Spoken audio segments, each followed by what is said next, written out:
For today's Songs of Praise, I'm all at sea on a lifeboat in Falmouth in Cornwall as the RNLI braces itself for its busiest time of year. Diane's also on the coast in Southend-on-Sea to discover the inspiring story behind the Fishwives Choir. I can't believe that the thing that I loved all this time, that God gave back to me. And I'm in Wiltshire to find out how one church is really ramping up its efforts to get young people through its doors.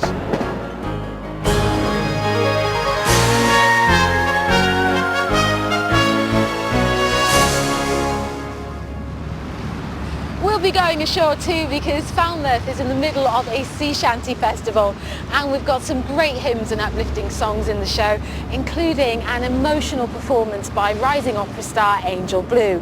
But first, to get us all singing an old-time favourite.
It's the longest day of the year and many of us can see the holidays in sight.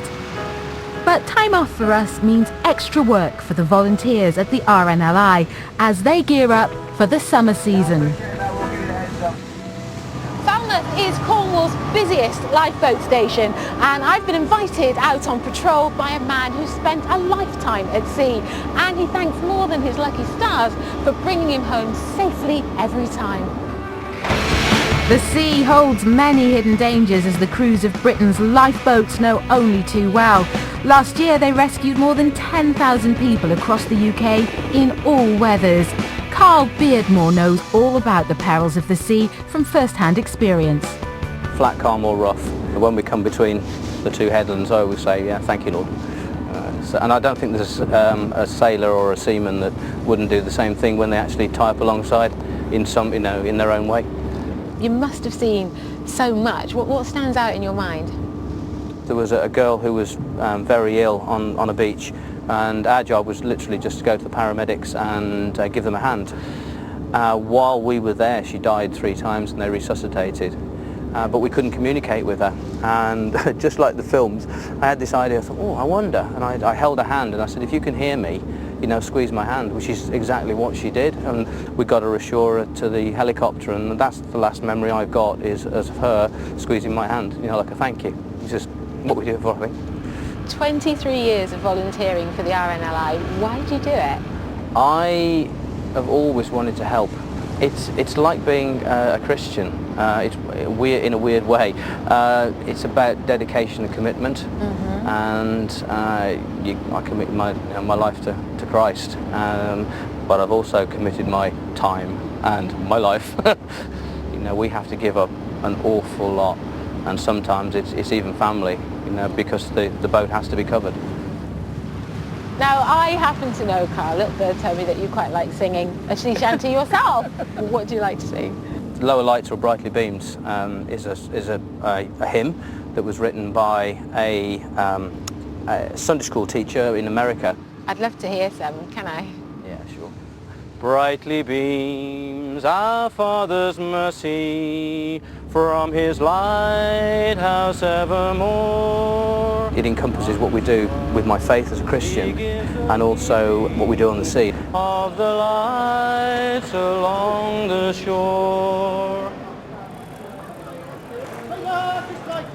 Don't hold on the ropes, don't climb up the mast. If you see a sailing ship, it might be your last. So now in its 12th year, the International Sea Shanty Festival draws in singing groups from as far away as Canada.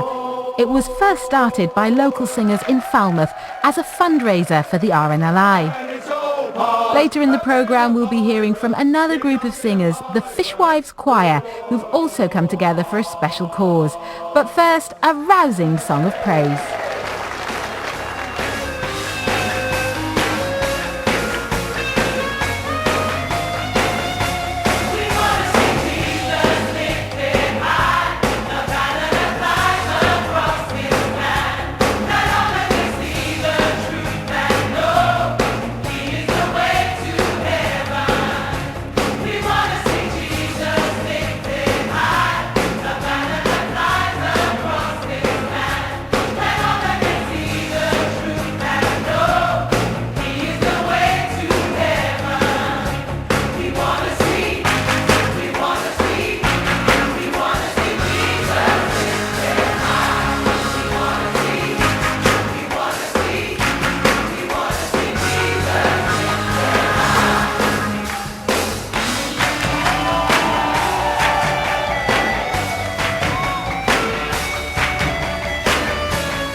Let's not forget it's Father's Day today, and to mark it, next we meet Angel Blue, a rising star in the opera world. She'll be remembering her own dad in a special way very shortly.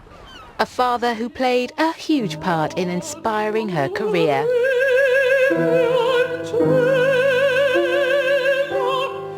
I had a great childhood. The house was incredibly full, music was everywhere, and so was faith. Opera is a huge part of me because when I first heard it, it made me cry. I must have been about 5 or 6 years old, and my father was playing a record of Lily Pons. I thought, wow, this is a wonderful sound. I wish I could make that sound. And because my dad was a fabulous musician, he started to teach me. After I graduated from high school, I was very much interested in going to college to just see how far I could get with opera. My dad's passing hit me very hard. We're a Christian family. God is our rock, period. But my dad was sort of the, he's the human covering that God gave us, I felt. It was a very difficult time for me because I didn't want to sing. I thought, well, who's going to help me now when I need to warm up? Who's going to help me with the difficult phrases in music? But 2 months after he passed away in February of 2007, I met Maestro Placido Domingo.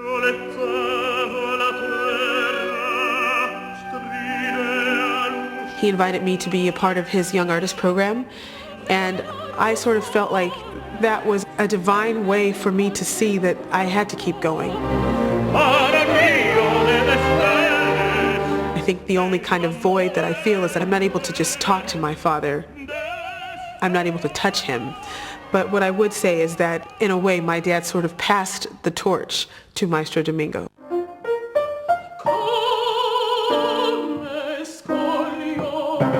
I first heard He's Been Faithful when I was 9 years old, and my dad was singing it in church. And I remember feeling that every single word meant something to him. I thought, wow, I don't think I could ever sing that song that way. Little did I know that I would be singing that song at my father's funeral. And it was at that time, singing He's Been Faithful and seeing my dad in a casket, that I realized that the song actually meant something to me. For that song, it's impossible for me to sing it without feeling something, because the words speak so strongly to my heart. In my moments of fear, through every pain, every tear, there's a God who's been faithful to me.